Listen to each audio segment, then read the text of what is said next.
जय श्री कृष्ण। आप सभी भक्तों का दिन शुभ और मंगलमय हो। आज आप सभी श्रवण करेंगे सफला एकादशी व्रत में सुनी जाने वाली गीता पाठ की यह अध्याय। इस अध्याय को आज के दिन जो भी भक्त श्रद्धा भक्ति के साथ पूरा श्रवण करता है उसके जीवन की हर मनोकामना अवश्य ही पूरी होती है। लेकिन याद रखें, अधूरा कथा से कभी व्रत का पूर्ण फल प्राप्त नहीं होता। अगर व्रत का पूर्ण फल प्राप्त करना चाहते हैं तो इस कथा को बड़े ही श्रद्धा प्रसन्नचित मन से पूरा अवश्य सुनिएगा, तभी आपकी हर इच्छा अवश्य पूर्ण होगी। प्रेम से बोलिए जय श्री कृष्ण। हे भगवान जी, आपकी इस कथा को सुनने वाले, कहने वाले और आपके जय जयकार करने वाले सभी भक्तों की हर मनोकामना को पूर्ण करे, जिससे आपकी भक्तों को भला हो। तो आइए प्यारे भक्तों, अपने जीवन के मंगल कामना को करते हुए आज की इस महा पुण्यदायी कथा का श्रवण करते हैं। पहले सुनेंगे गर्भ गीता पाठ। गर्भ गीता पाठ। जो भी प्राणी इस गर्भ गीता का सद्भावना से विचार मनन करता है वह फिर गर्भ में नहीं आता, उसे मोक्ष प्राप्त होती है। तो आइए प्यारे भक्तगणों, आज पूर्णिमा तिथि पर श्रवण करें श्री गर्भ गीता पाठ। श्री कृष्ण भगवान जी का वचन है, जो प्राणी इस गर्भ गीता का सद्भावना से विचार मनन करता है सो पुरुष फिर गर्भवास में नहीं आता है। अर्जुन कहते हैं, हे कृष्ण भगवान, यह प्राणी जो गर्भ विषय में आता है सो किस दोष के कारण आता है? हे प्रभु जी, जब यह जन्मता है तब इसको जरा आदि रोग लगते हैं, फिर मृत्यु होती है। हे स्वामी, वह कौन सा कर्म है जिसके करने से जन्म मरण से रहित होते हैं? श्री भगवान बोले, हे अर्जुन, यह मनुष्य जो है सो आंधा मूर्ख है और संसार के साथ प्रीति करता है। यह पदार्थ मैंने पाया है और वह मैं पाऊंगा, ऐसी चिंता इस प्राणी के मन से उतरती नहीं। 8 पहर माया को ही मांगता है। इन बातों को करके बार बार जन्मता और मरता है। वह गर्भ विषय दुख पाता रहता है। अर्जुन कहने लगे, हे श्री कृष्ण भगवान, यह मन हाथी की नाई है, कृष्णा इसकी शक्ति है। यह मन तो 5 के बस में है, काम, क्रोध, लोभ, मोह और अहंकार। इन 5 में अहंकार बहुत बली है। ये कौन सा यत्न है जिससे मन बस में होए? वैसे ही मन रूपी हाथी को बस में करने के लिए ज्ञान रूपी अंकुश है। अहंकार करने से यह जीवन नरक में पड़ता है। अर्जुन कहते हैं, हे भगवान, जो एक आपके नाम के लिए वन खंड में फिरते हैं, एक वैरागी हुए हैं, एक धर्म करते हैं, इनको कैसे जाने? जो वैष्णव है वो कौन है? श्री भगवान कहते हैं, हे अर्जुन, मेरे ही नाम के लिए वनों में फिरते हैं वह सन्यासी कहते हैं। एक सिर पर जटा बांधते हैं, एक अंग पर भस्म लगाते हैं। उनमें हम नहीं है, क्योंकि इनमें अहंकार है। इससे मेरा दर्शन दुर्लभ है। अर्जुन कहते हैं, हे भगवान, वह कौन सा पाप है जिससे स्त्री की मृत्यु हो जाती है? वह कौन सा पाप है जिससे पुत्र मर जाता है और नपुंसक कौन से पाप से होते हैं? श्री भगवान कहते हैं, हे अर्जुन, जो किसी से कर्जा लेता है और देता नहीं, इस पाप से औरत मरती है। और जो किसी की अमानत रखी हुई बचा लेता है, उनके पुत्र मर जाते हैं। जो किसी का कार्य किसी के गोचर आए पड़े और वह जवानी कहे कि मैं तेरा कार्य सबसे पहले कर दूंगा, जब समय आए उसका कार्य न करे, इस पाप से नपुंसक होता है। यह बड़े पाप है। अर्जुन कहते हैं, हे भगवान, कौन से पाप से मनुष्य सदैव रोगी रहता है? किस पाप से गधे का जन्म पाता है, स्त्री का जन्म तथा टट्टू का जन्म क्यों कर पाता है, और बिल्ली का जन्म किस पाप से होता है? श्री भगवान कहते हैं, अर्जुन, जो भी मनुष्य कन्यादान करते हैं और इस दान में मूल्य लेते हैं वो दोषी हैं। वे मनुष्य सदा रोगी रहते हैं। जो विषय विकार के वास्ते मदिरा पान करते हैं वे टट्टू का जन्म पाते हैं, और जो झूठी गवाही भरते हैं वह औरत का जन्म पाते हैं। जो रसोई बना के पहले आप भोजन कर लेते हैं और पीछे परमेश्वर को अर्पण करते हैं तो वे बिल्ली का जन्म पाती है। और जो मनुष्य अपनी झूठी वस्तु दान करते हैं औरत का जन्म पाते हैं वह गुलाम औरतें होती हैं। अर्जुन कहते हैं, हे भगवान, कई मनुष्य को आपने स्वर्ग दिया, सो उन्होंने कौन सा पुण्य किया है? और कई मनुष्य को आपने हाथी घोड़ा रथ दिए हैं, उन्होंने कौन सा पुण्य किया है? श्री भगवान कहते हैं, हे अर्जुन, जिन्होंने स्वर्ण दान किया है उनको हाथी घोड़े वाहन मिलते हैं। जो परमेश्वर के निमित्त कन्यादान करते हैं सो पुरुष का जन्म पाते हैं। अर्जुन कहते हैं, हे भगवान, जिन पुरुषों के अंदर विचलित शरीर है उन्होंने कौन सा पुण्य किया है? किसी 2 घर के संपत्ति है, कोई विद्वान है, उन्होंने कौन सा पुण्य किया है? श्री भगवान कहते हैं, हे अर्जुन, जिन्होंने अन्न दान किया है उनका सुंदर स्वरूप है। जिन्होंने विद्या दान किया है वह विद्यावान होते हैं। जिन्होंने संतों की सेवा की है वह पुत्रवान होते हैं। अर्जुन कहते हैं, हे भगवान, किसी को धन से प्रीति है, कोई स्त्रियों से प्रीति करते हैं, इसका क्या कारण है? समझाकर कहिए। श्री भगवान कहते हैं, हे अर्जुन, धन और स्त्री सब नाश रूप है, मेरी भक्ति का नाश नहीं है। अर्जुन कहते हैं, हे भगवान, यह राजपाट किस धर्म के करने से मिलता है? विद्या कौन से धर्म करने से मिलती है? श्री भगवान कहते हैं, हे अर्जुन, जो प्राणी काशी जी में निष्काम भक्ति से तप करते हुए देह त्यागते हैं वह राजा होते हैं, और जो गुरु की सेवा करते हैं सो विद्वान होते हैं। अर्जुन कहते हैं, हे भगवान, किसी को धन अचानक बिना किसी परिश्रम से मिलता है, सो उन्होंने कौन सा पुण्य किया है? श्री भगवान कहते हैं, हे अर्जुन, जिन्होंने गुप्त दान किया है उसको धन अचानक मिलता है। जिसने परमेश्वर निमित्त पराया कार्य संवारा है वह मनुष्य रोग से रहित होते हैं। अर्जुन कहते हैं, हे भगवान, कौन सा पाप से अम्ली होते हैं और कौन से पाप से गूंगे होते हैं और कौन से पाप से कुष्ठी होते हैं? श्री भगवान कहते हैं, हे अर्जुन, जो आदमी नीच कुल की स्त्री से गमन करते हैं सो अम्ली होते हैं। जो गुरु से विद्या पढ़कर मुकर जाते हैं सो गूंगे होते हैं। जिन्होंने गौ घात किया है वे कुष्ठी होते हैं। अर्जुन कहते हैं, भगवान, जिस किसी पुरुष के देह में रक्त का विकार होता है वह किस पाप से होता है? और कोई दरिद्र होते हैं, किसी को खरक वायु होती है, और कोई अंधे होते हैं तो कोई पंगुल होते हैं, सो कौन से पाप से रहित होते हैं? और कई स्त्रियां बाल विधवा होती है तो यह किस पाप से होती है? श्री भगवान कहते हैं, हे अर्जुन, तो सदा क्रोधवान रहते हैं उन्हें रक्त विकार होता है। जो मलिन रहते हैं वह सदा दरिद्री होते हैं। जो कुकर्मी ब्राह्मण को दान देते हैं उनकी खरक वायु होती है। जो पराई स्त्री को नंगी देखते हैं, गुरु की पत्नी को कुदृष्टि करते हैं सो अंधे होते हैं। जिसने गुरु और ब्राह्मण को लात मारी है सो लंगड़ा व पंगुल होता है। जो औरत अपने पति को छोड़कर पराये पुरुष से संग करती है सो वह बाल विधवा होती है। अर्जुन कहते हैं, हे भगवान, आप पर ब्रह्मा हो, आपको नमस्कार है। आगे मैं आपको संबंधी जानता था, परंतु अब मैं ईश्वर रूप में जानता हूँ। हे पर ब्रह्मा, गुरु दीक्षा कैसी होती है सो कृपा करके मुझसे कहिए।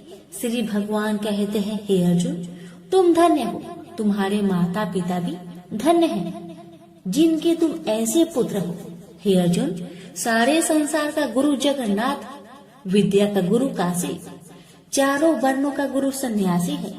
सन्यासी उसको कहते हैं जिन्हें सबका त्याग करके मेरे प्रति मन लगाया है, सो ब्राह्मण जगत गुरु है। हे अर्जुन, यह बात ध्यान देकर सुनने की है। गुरु कैसा करे? जिसने सब इंद्रियां जीती हो, जिसको सब संसार ईश्वर में नजर आता हो और सब जगत से उदास हो। ऐसा गुरु करे जो परमेश्वर को जानने वाला हो और उस गुरु की पूजा सब तरह से करे। हे अर्जुन, जो गुरु काम भक्त होता है और जो प्राणी गुरु की पूजा सब तरह से करे। हे अर्जुन, सो गुरु का भक्त होता है और जो प्राणी गुरु की पूजा सब तरह से करे। हे अर्जुन, जो गुरु का भक्त होता है और जो प्राणी गुरु के सम्मुख होकर भजन करते हैं, उसका भजन करना सफल है। जो गुरु से विमुख है, उनको सप्तग्राम मारे का पाप है। गुरु से विमुख प्राणी दर्शन करने योग्य नहीं होते। जो गृहस्थी संसार में गुरु के बिना है, चांडाल के समान है। जिस तरह मदिरा का भंडार हो, उसमें जो गंगा जल है सो अपवित्र है, इसी तरह गुरु से विमुख का भजन सदा अपवित्र होता है। उसके हाथ का देवता भी नहीं लेते, उसके सब कर्म निष्फल है। कुकर, सुकर, गंधर्व, काक, ये सब की सब योनि में बड़ी खोटी योनि है। सबसे यह मनुष्य खोटा है जो गुरु नहीं करता। गुरु बिना गति नहीं होती, यह अवश्य नरक को जाएगा। गुरु दीक्षा बिना प्राणी के सब कर्म निष्फल होते हैं। हे अर्जुन, जैसे चारों वर्णों को मेरी भक्ति करना योग है, तैसे गुरु धार के गुरु की भक्ति करना योग है। जैसे गंगा नदियों में उत्तम है, सब व्रतों में एकादशी का व्रत श्रेष्ठ है, वैसे हे अर्जुन, शुभ कर्मों में गुरु सेवा उत्तम है। गुरु दीक्षा बिना प्राणी पशु योनि को पाता है।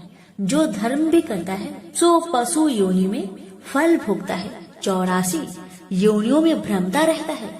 अर्जुन कहते हैं, हे श्री कृष्ण, भगवान गुरु दीक्षा क्या वस्तु है? भगवान कहते हैं, अर्जुन, धन्य जन्म है तेरा जिसने यह प्रश्न किया है। तू धन्य है। गुरु दीक्षा के 2 अक्षर हैं, हरिओम। इन अक्षरों को गुरु कहता है। यह चारों वर्णों को अपना श्रेष्ठ है। हे अर्जुन, जो गुरु की सेवा करता है उस पर मेरी प्रसन्नता है। वह 84 से छूट जाएगा, जन्म मरण से रहित हो, नरक नहीं भोगता। गुरु की सेवा करता है, उसको कई अश्वमेध यज्ञ के पुण्य का फल मिलता है। गुरु की सेवा मेरी सेवा है। हे अर्जुन, हमारे तुम्हारे संवाद जो पढ़ेंगे सो गर्भ के दुख से बचेंगे, 84 कट जाएगी। इसी से इस पाठ का नाम गर्भ गीता है। श्री कृष्ण भगवान जी के मुख से अर्जुन ने श्रवण की है। गुरु दीक्षा लेना उत्तम कर्म है। उसका फल है कि नरक से वह 84 से जीव बचा रहता है। भगवान बहुत प्रसन्न होते हैं। प्रेम से बोले श्री कृष्ण भगवान की जय। श्री कृष्ण भगवान बोले, हे पार्थ, जो मुझ में मन लगाकर मेरे में ही आश्रय लेकर योगा अभ्यास करते हुए मेरे स्वरूप का संचय रहित पूर्ण ज्ञान प्राप्त होगा, सो सुनो, विज्ञान के सहित वह पूर्ण ज्ञान में तुम्हें सुनाता हूँ, जिसके जानने से तुमको इस लोक में और कुछ जानना शेष न रहेगा। सहस्त्रों मनुष्य में से कोई एक सिद्धि प्राप्त के लिए यत्न करता है। उन यत्न करने वाले सिद्धों में से कोई बिरला ही मुझे ठीक जान पड़ता है। पृथ्वी, जल, अग्नि, वायु, आकाश, मन, बुद्धि और अहंकार, यह 8 प्रकार की मेरी प्रकृति माया है। इस प्रकृति को अपरा, अचेतन अर्थात जड़ कहते हैं। और हे महाबाहो, इससे दूसरी प्रकृति चेतन है, जिसने संपूर्ण जगत धारण किया है। इन्हीं प्रकृतियों से सब प्राणी मात्र उत्पन्न होते हैं।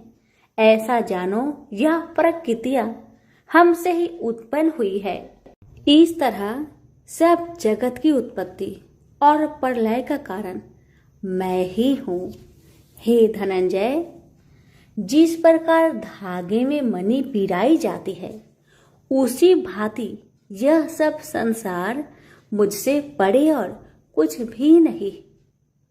हे कुंती पुत्र, जल में रस में मैं ही हूं, चंद्रमा और सूर्य में प्रकाश में मैं ही हूं, सब वेदों का सार मैं ही हूं, आकाश में शब्द तथा पुरुष में पौरुष मैं ही हूं। हे अर्जुन, पृथ्वी में सुगंध तथा अग्नि में तेज रूप मैं ही हूं, सब प्राणियों में जीवन और तपस्वियों का तप मैं ही हूं। हे पार्थ, समस्त प्राणियों में सनातन बीज रूप मुझको ही जानना, बुद्धिमानों में बुद्धि स्वरूप और तेजस्वियों में तेज मैं ही हूं।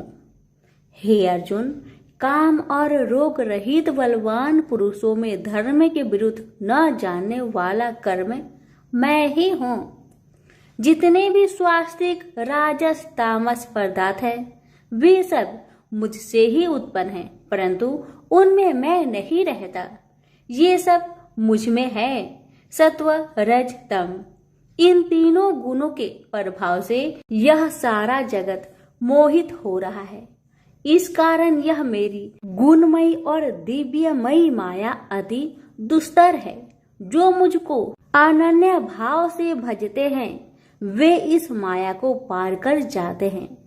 हे भारत श्रेष्ठ अर्जुन, 4 प्रकार के जीव मुझको भजते हैं। दुखिया, जिज्ञासु, ऐश्वर्य की कामना करने वाले और ज्ञानी, जिनमें मुझे सदा एकाग्रचित और केवल मेरी भक्ति करने वाले, और ज्ञानी जिनमें मुझे सदा एकाग्रचित और केवल मेरी भक्ति करने वाले ज्ञानी पुरुष श्रेष्ठ है।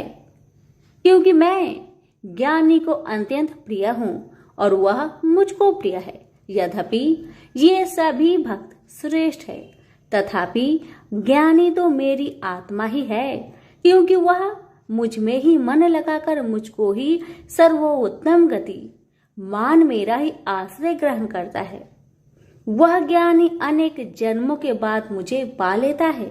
ऐसा महात्मा अति दुर्लभ है, जो सब जगत को वासुदेवमय समझे। हे अर्जुन, जो भक्त श्रद्धा पूर्वक जिस जिस देवता का पूजन करना चाहते हैं, उन पुरुषों की उस श्रद्धा को मैं दृढ़ कर देता हूँ। यह उस श्रद्धा से मुक्त होकर उस देवता की आराधना करता है, फिर उसको मेरे ही रचे हुए काम का फल प्राप्त होते हैं। परंतु उन अल्प बुद्धि वालों का फल नाशवान है। देवताओं की आराधना करने वाले देवताओं को मिलते हैं और अव्यय, अविनाशी, अच्युत्यम स्वरूप को न जानकर मंद बुद्धि लोग मुझे अव्यक्त को व्यक्त मानते हैं। मैं योग माया से आच्छादित होने के कारण सबको नहीं दिखता। उसी से मूर्ख लोग अनादि तथा अविनाशी मुझको नहीं जानते। हे अर्जुन, मैं भूत भविष्य और वर्तमान के सभी प्राणियों को ही जानता हूँ, पर मुझे कोई भी नहीं जानता। हे भारत, हे परम तप, इच्छा और देश से उत्पन्न होने वाले सुख दुख आदि धंधों के मोह से जगत के सभी प्राणी भ्रम में फंस जाते हैं। जिन पुण्य आत्माओं के पाप नष्ट हो गए हैं, वह पुरुष दृढ़ मोह से छूटकर दृढ़ निश्चय करके मेरी भक्ति करते हैं, जो आश्रय लेकर जीवन मरण से दूर करने के अर्थ प्रयत्न करते हैं। वे पुरुष ब्रह्मा आत्मज्ञान अपने चित्त को निश्चल रखकर उसका संगम करता है और अंत कारण की समाधि लगाता है, जिस अवस्था में योग अभ्यास के कारण चित्त का वेग रुक रुक कर विषयों से पृथक होने लगता है, और जब शुद्ध अंतःकरण से आत्मा को देखकर आत्मा में ही संतुष्ट होता है, जिस अवस्था में वह अत्यंत सुख जो इंद्रियों द्वारा जाना नहीं जा सकता, वरन केवल बुद्धि से ही जाना जाता है, और जब वह योगी अनुभव करता है, तब आत्मा स्वरूप में स्थिर हो उससे विचलित नहीं होता। इस अवस्था को पाकर फिर और कोई लाभ उसको अच्छा नहीं लगता, और जहाँ स्थिर होने पर और कोई बड़ा भारी दुख उसको वहां से चलायमान नहीं कर सकता। इस अवस्था को दुख संयोग वियोग कारक नामक योग जानना हो तो योग निर्विकल्प चित्त से निश्चय करके जानना चाहिए। संकल्प से उत्पन्न होने वाला समस्त कामनाओं को त्याग कर और मन ही मन में सकल इंद्रियों को चारों ओर से रोक रोक कर धैर्य के साथ बुद्धि को अपने अधीन कर धीरे धीरे विषय से दूर हटा ले और भली भांति मन को आत्मा में स्थिर करके किसी वस्तु की इच्छा ना करे और चंचल मन जिधर जिधर जाए उधर से इसको हटाकर आत्मा के बस में करना चाहिए। इस प्रकार शांति चित्त तथा रजोगुण से रहित निष्पाप तथा ब्रह्म स्वरूप योगी को उत्तम सुख प्राप्त होता है। इस रीति से निरंतर योगाभ्यास करने वाला योगी समस्त पापों से छूटकर सहज ही उस परम सुख को पा लेता है जो ब्रह्म के संयोग से प्राप्त होता है। जिसका मन योग में स्थिर हो गया है उसकी दृष्टि भी सर्वत्र समान हो जाती है और वह सब प्राणियों में अपने को और अपने में सब प्राणियों को देखता है। जो सब प्राणियों में मुझको और मुझ में सब प्राणियों को देखता है। मैं उससे अलग नहीं रहता और मुझसे वह अलग नहीं रहता। जो अभेद भाव से रहता है सब प्राणियों में स्थिर हो मेरा मनन करता है वह योगी चाहे जिस अवस्था में रहे मुझ में मिल जाता है। हे अर्जुन, जो समस्त प्राणियों के दुख सुख के समान समझता है और सबको समान देखता है वही श्रेष्ठ योगी है। अर्जुन बोले, हे मधुसूदन, आपने जो योग बताया कि सबको अपने ही समान देखे सो मन के चंचल होने के कारण मैं उसको अपने में दृढ़ स्थिर नहीं देखता हूँ। हे श्री कृष्ण, यह चंचल मन बड़ा ही हठी पराक्रमी और दृढ़ है। इसको अपने अधीन रखना तो मुझे वायु को बांध रखने के समान ही प्रतीत होता है। श्री कृष्ण भगवान ने कहा, हे महाबाहो, इसमें संदेह की मन अति चंचल है। तो भी हे कुंती पुत्र, अभ्यास और वैराग्य से इसे बस में किया जा सकता है। जिसका मन बस में नहीं उसको योग अति दुर्लभ है। अर्जुन ने कहा, हे श्री कृष्ण, जिसमें श्रद्धा तो है पर योग प्राप्त करने में सफल नहीं हुआ है और जिसका चित्त योग से विचलित हो गया है वह योग सिद्धि न पाने से किस गति को प्राप्त होता है।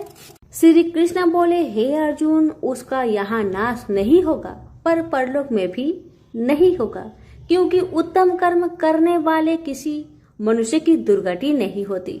वह योग में असफल मनुष्य बहुत दिनों तक पुण्यवानों को प्राप्त होने वाले लोकों में वास करता है और फिर वहां से किसी पवित्र और धनवान मनुष्य घर में आकर जन्म लेता है। इस प्रकार का जन्म पाना भी इस लोक में बड़ा दुर्लभ है। हे कुरुनंदन, यह योगियों के बस में जन्म लेकर पूर्व जन्म की बुद्धि संस्कार अर्थात आत्मज्ञान को पाता है और उससे अधिक सिद्धि के लिए यत्न करता हूँ। पूर्व जन्म में किए योग अभ्यास के बल में अनेक विघ्नों को पड़ने पर भी यह मोक्ष को प्राप्त होता है। योग की केवल इच्छा ही हो तो पुरुष शब्द ब्रह्म के परे जा पहुंचता है। जो बड़े परिश्रम और यत्न से योग अभ्यास करता है वह पापों से छूट मोक्ष को पाता है। बड़े तपस्वियों से योगी श्रेष्ठ है। जो शुद्ध होकर अनेक जन्मों में परिश्रम करके सफल होता है और ज्ञानियों से भी योगी श्रेष्ठ है।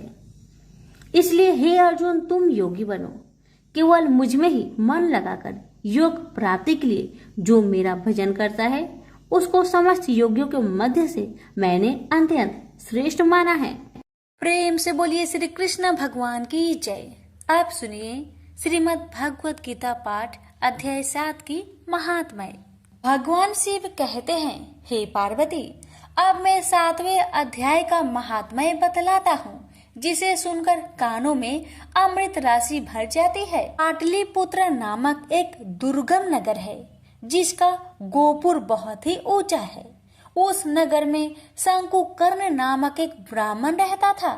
उसने वैश्य वृत्ति का आश्रय लेकर बहुत धन कमाया, किंतु ना तो कभी पितरों का तर्पण किया और न देवताओं का पूजन ही। वह धनोपार्जन में तत्पर होकर राजाओं को ही भोज दिया करता था। एक समय की बात है, उस ब्राह्मण ने अपना चौथा विवाह करने के लिए पुत्र और बंधुओं के साथ यात्रा की। मार्ग में आधी रात के समय जब वह सो रहा था, तब एक सर्प ने कहीं से आकर उसकी बाह में काट लिया। उसके काटते ही ऐसी अवस्था हो गई कि मणि, मंत्र और औषधि आदि से भी उसके शरीर की रक्षा असाध्य जान पड़ी।